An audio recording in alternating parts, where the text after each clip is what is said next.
So for those of you who don't know me, I'm actually a global television star. True story. I've had 4 TV series in the last 3 years. 2 of them have been canceled before they were launched, and 2 were canceled within 6 weeks. Let's recap.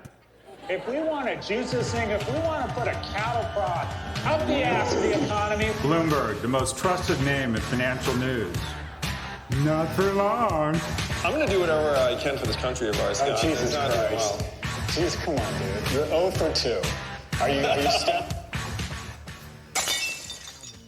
Face for podcasting. So first insight of the day, I'd like to be the first person to welcome you to the last head. Okay. By the way, it's clear, what's it called? What are we here for? The Brave and the Brilliant? It's clear that Chris is a frustrated soap opera producer. Essentially what we have here is a telenovela where after a night of unbridled passion between Bill Gates and Malcolm Gladwell, they give birth to their bastard love child, Simon Sinek. Okay, I start us with a question. Do we love our children? Sounds like an illegitimate question, right? Well, I'm going to try and convince you otherwise. Essentially, as we go down generations, we're seeing that for the last 2 generations, people are making less money on an inflation-adjusted basis. In addition, the cost of buying a home, the cost of pursuing education continues to skyrocket. So the purchasing power, the prosperity, is inversely correlated to age. Simply put, as we get younger, we're taking away opportunity and prosperity from our youngest. The social contract that is now no longer in place, and for the first time in the U.S.'s history, a 30-year-old is no longer doing as well as his or her parents were at 30. This is a breakdown in the fundamental agreement we have with any society, and it creates rage and shame. As a result, people over the age of 55 feel pretty good about America, but less than 1 in 5 people under the age of 34 feel very good about America. This creates an incendiary. Righteous movements, cuts to our society end up becoming opportunistic infections because generally speaking, young people have a warranted envy, they're pissed off, and they're angry that they don't enjoy the same spoils and prosperity that were provided to our generation. A decent proxy for how much we value youth labor is minimum wage, and we've kept it purposely pretty low. If it had just kept pace with productivity, it'd be about $23 a share, but we've decided to purposely keep it low. Out of reach, median home price has skyrocketed relative to median household income. As a result, pre-pandemic, the average mortgage payment was $1,100. It's now $2,300 because of an acceleration in interest rates and the fact that the average home has gone from $290,000 to $420,000. By the way, the most expensive homes in the world, based on this metric, are number 3, Vancouver. Why? Because 60% of the cost of building a home goes to permits. Because guess what? The incumbents that own assets have weaponized government to make it very difficult for new entrants to ever get their own assets, thereby elevating their own net worth. This is the transfer I'm going to be speaking about. This has resulted in an enormous transfer of wealth, where people over the age of 70 used to control 19% of household income, versus people under the age of 40 used to control 12. Their wealth has been cut in half. This isn't by accident, it's purposeful. This is me at UCLA in 1987. I know your first thought is I haven't changed a bit. This is also Mia Silverio, who is the analyst who put together these slides. By the way, Mia is 26. I did the math. Just by virtue of her being in this audience, it brings the average age of the entire conference down 11 days. When I applied to UCLA, the admissions rate was 76%. Today, it's 9%. I received a 2.23 GPA from UCLA. I learned nothing but how to make bombs out of household items in every line from Planet of the Apes. And the greatest public school in the world, Berkeley, decided to let me in with a 2.27 GPA. And that's what higher ed is about. Higher ed is about taking unremarkable kids and giving them a shot at being remarkable.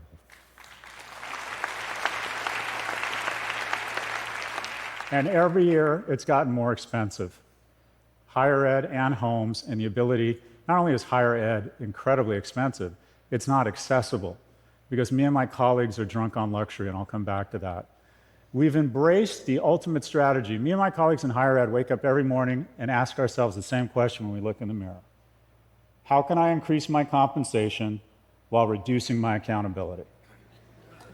And we have found the ultimate strategy. It's called an LVMH strategy, where we artificially constrain supply to create aspiration and scarcity such that we can raise tuition faster than inflation.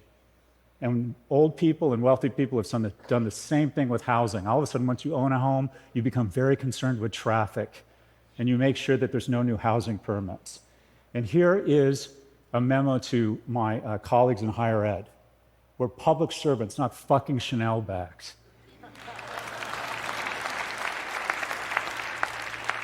Harvard is the best example of this. They've increased their endowment in the last 40 years and have decided to expand their enrollment, their freshman class, by 4%. Any university that doesn't grow their freshman class faster than population, that has over $1 billion in endowment, should lose their tax-free status because they're no longer in higher education. They're a hedge fund offering classes.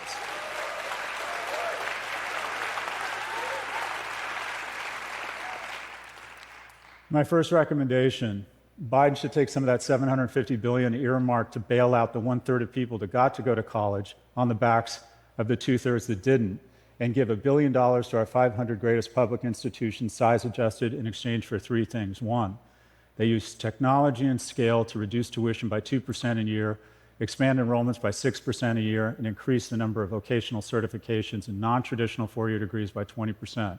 Where does that get us? In just 10 years, that doubles the freshman seats and cuts the cost in half. This isn't radical. This is called college in the 80s and 90s. Another transfer of wealth. Look at what's happened to wages. Oh, they've gone up, not as much as corporate profits. There's a healthy tension between capital and labor. For the last 40 years, capital has been kicking the shit out of labor. Well, you think, whoa, what about wages, right? They've gone up. Well, if you compare them to the S&P, they barely register. It's been an amazing time to own assets, but your attempt to get the certification or the income such that you can acquire assets has gotten harder and harder. In my class of 300 kids, it's never been easier to be a billionaire. It's never been harder to be a millionaire. By the way, our job in higher ed isn't to identify a top 1% of people who are freakishly remarkable or have rich parents and turn them into a superclass of billionaires. It's to give the bottom 90 a chance to be in the top 10. You know who doesn't need me or higher education? The top 10%. The whole point of higher ed is to give the unremarkables, i.e. yours truly, who was raised by a single immigrant mother, a shot at being remarkable. The transfer has been purposeful. While the cohorts, corporations, and the ultra-wealthy continue to garner more and more of our wealth, we have decided, I know, if they win the gold, let's give them the silver and the bronze, and let's lower their taxes. This transfer is purposeful. It's not by accident. And it works. Senior poverty is way down, and we should celebrate that. Meanwhile, child poverty is flat to up. The third rail, I'm going to talk about Social Security. It would cost $11 billion to expand the child tax credit, but that gets stripped out of the infrastructure bill. But the additional $135 billion a year to Social Security, that flies right through Congress. And every year we transfer $1.4 trillion from a cohort that is increasingly doing less well to the cohort that is the wealthiest cohort in the history of this planet. I'm not against Social Security, but the criteria should be if you need it, not whether you have a catheter. 80% of you have absolutely no reason to ever take Social Security. It is bankrupting our nation, and we have fallen under this mythology that somehow it's this great social program. No, it's not. It's the great transfer of wealth from young to old. How is this happening? Because our representatives are, in fact, representative. Old people vote. Washington has become a cross between the land of the dead and the Golden Girls. Quite frankly, this is fucking ridiculous. And if I sound ageist, I am. And you know who else is ageist? Biology. When Speaker Pelosi had her first child, get this, 2/3 of households didn't have color televisions, and Castro had just declared martial law. But she's supposed to understand the challenges of a 17-year-old girl who's 5'9", 95 pounds, getting tips on dieting and extreme dieting from Facebook. She's supposed to understand the challenges that a 27-year-old single mother face. By the way, young and dreamy. Young and dreamy.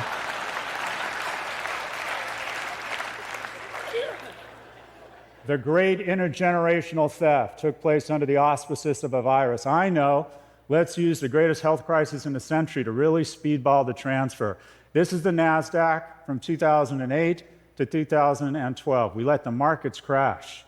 And by the way, you need churn, you need disruption because it seeds and recalibrates advantage and wealth from the incumbents to the entrants. It's a natural part of the cycle.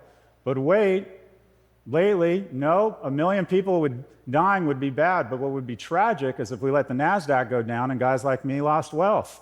So we pumped the economy, which again, increased the massive transfer of wealth. The best 2 years of my life, COVID, more time with my kids, more time with Netflix, and my value of my stocks absolutely exploded.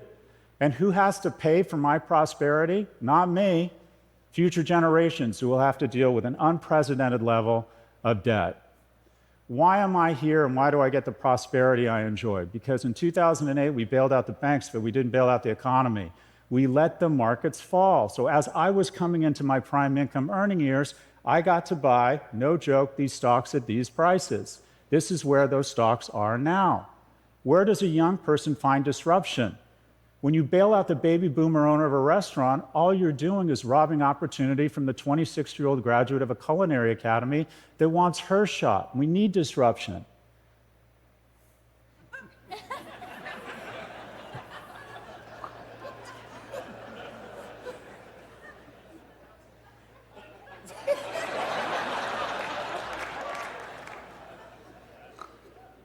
I just like this slide. It has no context or relevance.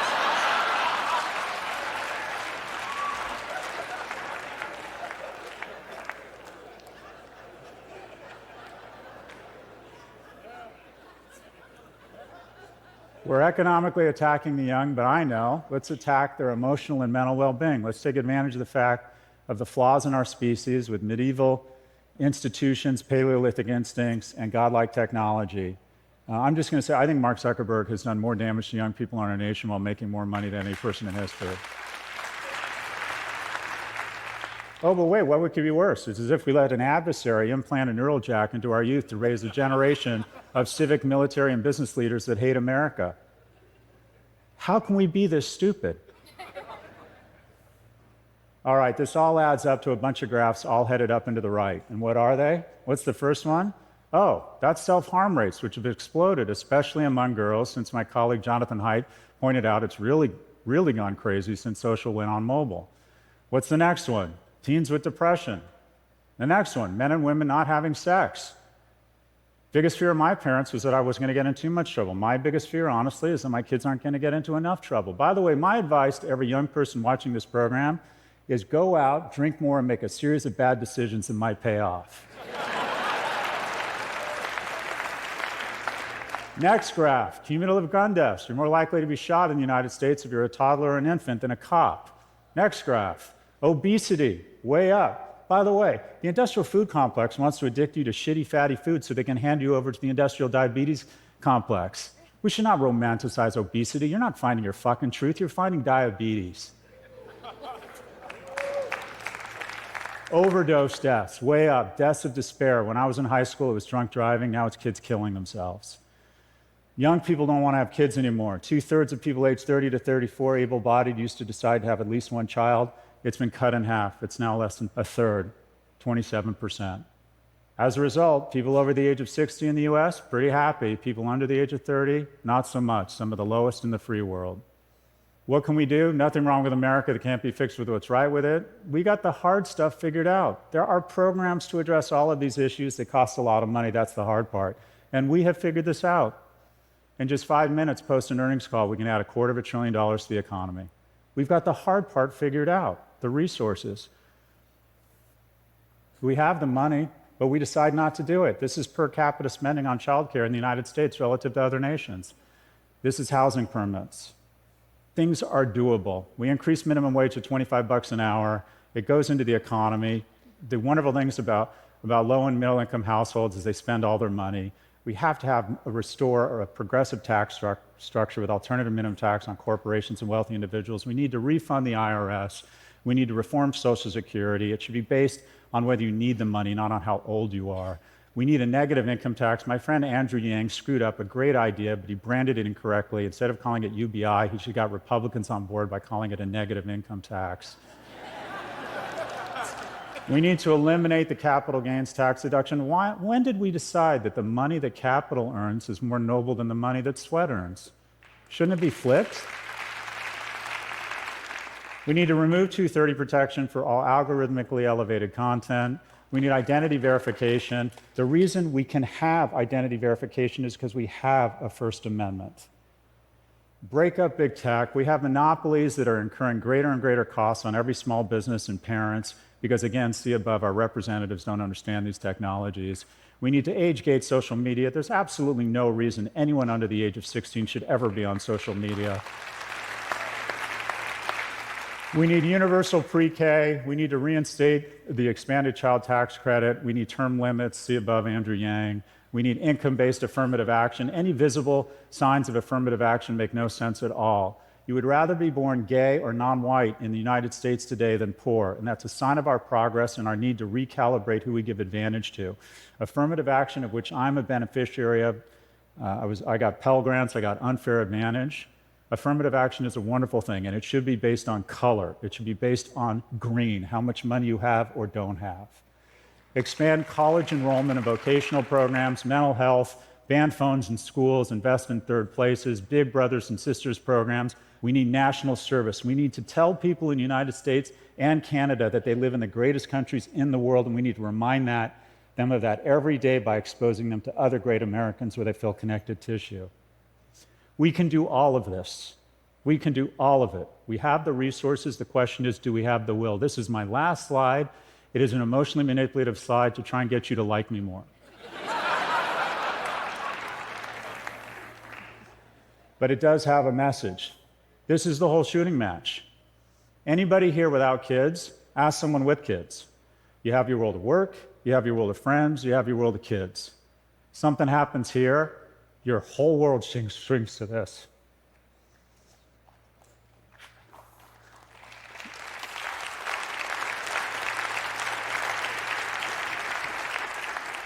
So I present, as I wrap here, with just a few questions. One, if you acknowledge that our kids are the most important thing in our lives, that everything else we do here is meaningful, but our kids' well-being and prosperity is profound. If you acknowledge that they're doing more poorly than previous generations, if you believe there's a chance that the illusion of complexity has done nothing but provide cloud cover for the unbelievable transfer of goodwill, of well-being, and of prosperity from young to old, and if you believe we can actually fix these problems and we have the resources, then I present to you, I posit, I augur the question that I hope has more veracity than it did 17 minutes and 24 seconds ago. And that's the following question. Do we love our children? My name is Scott Galloway. I teach at NYU, and I appreciate your time. Thank you.